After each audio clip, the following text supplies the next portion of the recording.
Jail খেটে সম্প্রতি জামিনে মুক্তি পেয়েছিলেন রাকিব মাতবর নামের এই যুবক। তবে প্রতিহিংসার আগুন থেকে আর মুক্তি পেলেন না, হতে হলো স্থানীয় বাজারে প্রকাশ্যে কুপিয়ে নির্মম হত্যার শিকার।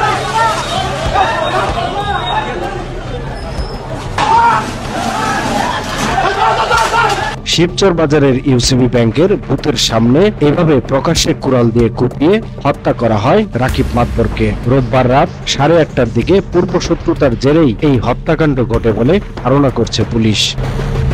জানা যায়, নিহত রাকিব মাতবর চর শ্যামাইল গ্রামের মোহাম্মদ নাসির মাতবরের ছেলে। তিনি একটি হত্যা মামলার এজাহারভুক্ত আসামি ছিলেন। সম্প্রতি তিনি সেই মামলায় জেল খেটে জামিনে মুক্তি পান। ধারণা করা হচ্ছে পূর্বশত্রুতার জেরেই এই হত্যাকাণ্ড ঘটে।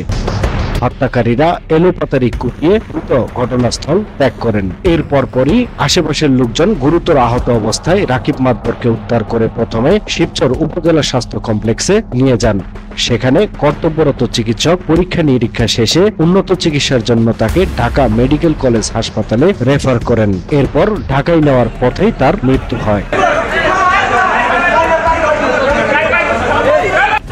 এ ব্যাপারে শিবচর থানার ওসি মোহাম্মদ রাকিবুল ইসলাম ঘটনার সত্যতা নিশ্চিত করেছেন। তিনি বলেন, পুলিশ সিসিটিভি ফুটেজ পর্যবেক্ষণ করছে এবং জড়িতদের গ্রেপ্তার করতে অভিযান অব্যাহত রয়েছে। নিউজ ডেস্ক, সময়ের কলম।